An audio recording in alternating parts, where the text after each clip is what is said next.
अगर इस देश में ब्राह्मण चिंतक नहीं है तो दलित चिंतक शब्द कैसे आया?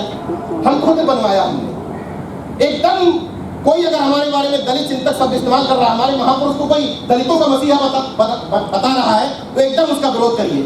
बाबा साहब से ज्यादा बड़ा विश्व का नेता कौन हो सकता है? उनसे ज्यादा डिग्रियां किसके पास थी? देश का संविधान बनाने वाला व्यक्ति, और आप कहते हैं कि वो दलित समाज के नेता है। या आप थोड़ा सा और आगे बढ़ जाते हैं तो आप कहने लगते हैं बहुसंख्यक समाज के नेता है। क्यों है? ये तिलक जो कहता था कि कुंभियों को संसद में आके हल चलाना है, तेलियों को संसद में आके क्या तेल निकालना है, मालियों को संसद में आकर क्या सब्जी उगानी है, ये राष्ट्रीय नेता है। और हमारा नेता एक समाज का नेता है। तो हम लोग खुद गलतियां कर रहे हैं।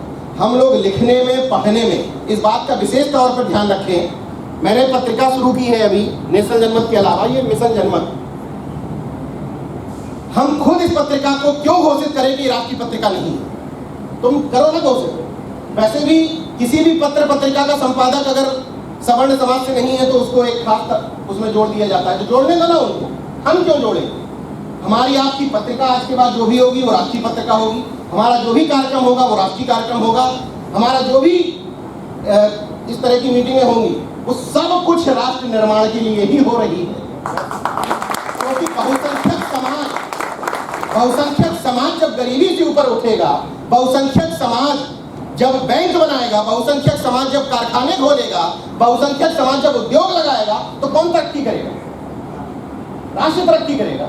इंडिविजुअल कोई तरक्की कैसे कर सकता है? कोई भी व्यक्ति इंडिविजुअल बढ़ रहा है इसका मतलब राष्ट्र बढ़ रहा है, और जब बहुसंख्यक समाज बढ़ रहा है तो राष्ट्र नहीं बढ़ेगा। जब इस देश का बहुसंख्यक आबादी बढ़ेगी तो स्वाभाविक है कि राष्ट्र बढ़ेगा। तो हम लोगों से बड़ा राष्ट्रवादी, हम लोगों से बड़ा राष्ट्र प्रेमी, हम लोगों से बड़ा राष्ट्र निर्माता कौन हो सकता है? असली देश के राष्ट्र निर्माता हम ही हैं। हम खुद उनको जबरदस्ती ऐसे ऐसे नाम लेकर के मौका पकड़ा देते हैं। तो मेरा अनुरोध सिर्फ इतना है एक मीडिया पर्सन के तौर पर कि हम लोग किसी भी व्यक्ति को, किसी को भी, मुझे पसंद करते हो, किसी और को पसंद करते हो, किसी और को पसंद करते हो, मीडिया हाउसेस को बनाना अपनी प्रायोरिटी में होना चाहिए। मेरे पास आने वाले तमाम सारे लोग 2 करोड़ 3 करोड़ 4 करोड़ की बात करते हैं।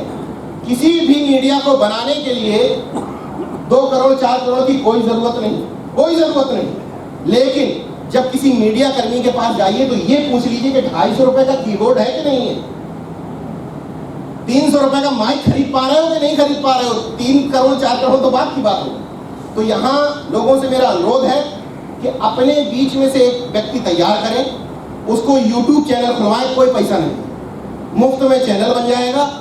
10-20 हजार रुपए का इंफ्रास्ट्रक्चर लगा करके वो माइक पकड़ लेगा और इस तरह के कार्यक्रमों को कवरेज करना शुरू कर देगा। तो जरूरी है कि हम लखनऊ से आए, मुंबई से आए, दिल्ली से आए कि कोई कवर करे। ऐसी जगह पर 10 YouTube वाले पत्रकार होने चाहिए हमारे पास, वही आपकी बात पहुंचाएंगे। क्या जरूरत है किसी एक व्यक्ति पर टकटकी लगा करके देखो कि बस इसी को बढ़ाना है। एक को बढ़ाओगे तो उसको तो गर्दन ऐंठ दी जाएगी। 20 को बढ़ाओ, 20 जब एक मुद्दा डालेंगे तो साला किस किस को ऐंठो। मैं कभी नहीं कहता कि मुझे बढ़ाओ, ये तो व्यक्तिगत एजेंडा है, कोई कुछ नहीं। मैं काम ठीक कर रहा हूँ, आप लोग मेरा सहयोग करेंगे, बहुत अच्छी बात है। मैं ये कहता हूँ कि मेरे जैसे 200 बनाओ। ये हमारा असली एजेंडा होना चाहिए, ये हमारा असली मुद्दा होना चाहिए। बाकी बैंक का जो हम लोगों का ये था, ये आप विशेष उस बारे में कोई जानता नहीं हूँ, इसलिए बस ये उम्मीद कर सकता हूँ कि नीयत अच्छी है, इरादे नेक हैं, तो जो कुछ होगा वो बेहतर ही होगा। आपका सबसे ज़्यादा शुक्रिया।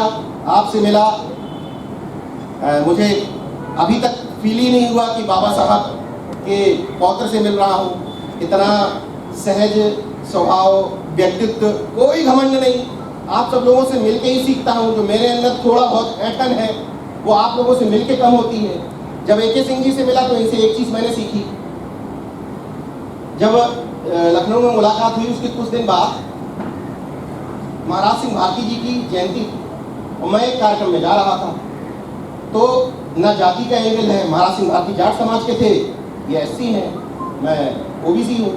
तो न जाति का एंगल था, न क्षेत्र का एंगल था, और न कोई दुकानदारी का एंगल था कि हमारे संगठन का नाम ही हो जाएगा। बेचारे बाइक पे टांग करके महाराज सिंह भारती की चित्र हमें देने आए सुबह सुबह। बोले ये कार्यक्रम में आप जा रहे हो, ये बांट देना।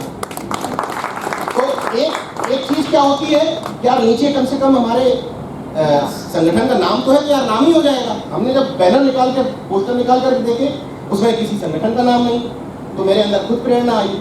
अब मैं जब भी संविधान बांटता हूँ, पुरई में कार्यक्रम होता है कहीं भी, संविधान की जब प्रस्तावना बांटता हूँ तो उसमें संगठन का नाम हटा देता हूँ कि भाई मकसद होना चाहिए कि संविधान पहुंचे लोगों के घरों में, संगठन का नाम होना हो, कर कौन रहा है। अच्छा हाँ, संगठन के बाद से एक और अनुरोध कर लेता हूँ, क्योंकि यहाँ विभिन्न संगठनों के लोग बैठे हैं। हम लोगों को एक बात से बाहर निकलना पड़ेगा कि हम ही हैं। हमें यह सीखना पड़ेगा कि हम भी हैं। तमाम सारे लोग जो अच्छा काम कर रहे हैं देश भर में, उनमें से मैं भी एक हूं।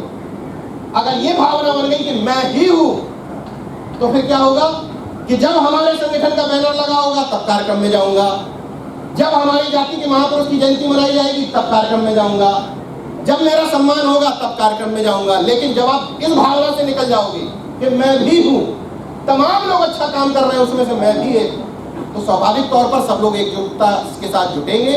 और उत्तर प्रदेश में एक मुहिम हम लोगों ने और शुरू की है, जातिवार जनगणना को लेकर के तमाम सारे लोगों से पत्र लिखवा रहा हूँ, प्रधानमंत्री के नाम, इनके नाम, इसलिए क्योंकि जातिवार जनगणना अगर अभी नहीं हुई तो 10 साल बाद होगी। इसलिए इस समय अगर बहुसंख्यक आबादी के लिए सबसे बड़ी कोई चीज है तो वो है जातिवार जनगणना। क्यों, बता दो 2 मिनट। जातिवार जनगणना से बड़ा कोई मुद्दा इसलिए नहीं है क्योंकि वो जनगणना केवल गिनती नहीं है, वो जनगणना ये बताएगी। अच्छा, उसमें एक चीज और क्लियर कर देना चाहता हूँ, डिमांड ओबीसी जनगणना नहीं है, मतलब ओबीसी सेंसस नहीं है या कास्ट सेंसस नहीं है। मुद्दा हमारा है जातिवार जनगणना।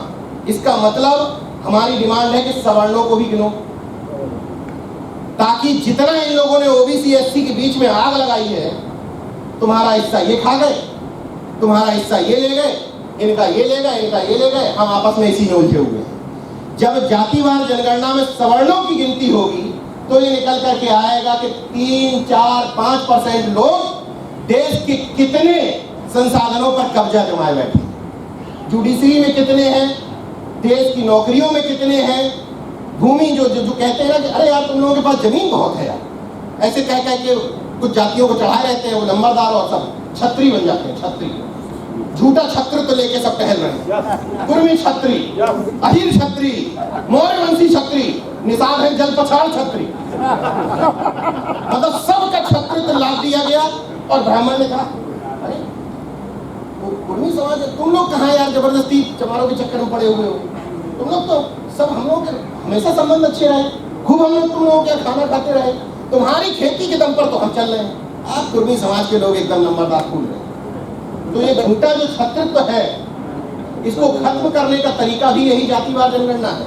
यही जातिवार जनगणना बताएगी हकीकत में कि कौन का। अब देखिए एक चीज समझा देता हूँ, जैसे किसी प्रजापति समाज के व्यक्ति को कहा जाए कि देखो यार मौर्य, कुर्मी और यादव नौकरियों में ज्यादा है, तो प्रजापति को लगेगा कि बात ठीक है, और क्यों नहीं लगना चाहिए, सबको हिस्सेदारी की जरूरत है, उसको लगेगा कि हाँ यार ठीक है। किसी नाई समाज के व्यक्ति को कहा जाए कि देखो यार प्रजापति तुमसे ज्यादा है यार, ये हिस्सा कहा जा रहा है, तो उसको भी ठीक लगेगा। लेकिन जातिवार जनगणना से जब ये बता दिया जाएगा कि वो ज्यादा क्यों है, क्योंकि उनकी संख्या ज्यादा है। उत्तर प्रदेश में एससी में जाटव क्यों ज्यादा दिखते हैं, क्योंकि संख्या ज्यादा है। महार क्यों डोमिनेट करता है, क्योंकि संख्या ज्यादा है। तो जब ये बता दिया जाएगा कि 12% है, 10% नौकरियों में है, तो कहेंगे यार कम है अभी। लेकिन ये कह दिया जाए कि तुम 12% नौकरियों में, तुम 2% में, तो लगेगा कि ऐसा गड़बड़ी है। इसलिए ये लोग जातिवार जनगणना नहीं होने देना चाहते। इतना महत्वपूर्ण और अहम मुद्दा है, हम सब लोगों को इसके लिए ठोक करके आवाज बुलंद करनी है। आप लोगों ने इतनी धैर्य के साथ मुझे सुना, और अंतिम बात कह करके अपनी बात खत्म करता हूं कि जिस घर का बूढ़ा ऐसा हो, जिस घर का बुजुर्ग ऐसा हो, उस घर का नौजवान कैसे होगा ये आपको समझाने की जरूरत नहीं है। और अंतिम अपनी बात समाप्त करूंगा कि अभी तो परिंदे शुमार करना है, अभी तो परिंदे शुमार करना है, फिर हम बताएंगे कि किस किस पे वार करना है। अभी तो परिंदे शुमार करना है, फिर हम बताएंगे कि किस किस पे वार करना है। बड़ा गुरूर है दुनिया वालों तुझे, मगर इस पूरे संगठन को जिद है कि दरिया को पार करना है। जय विज्ञान, जय संविधान।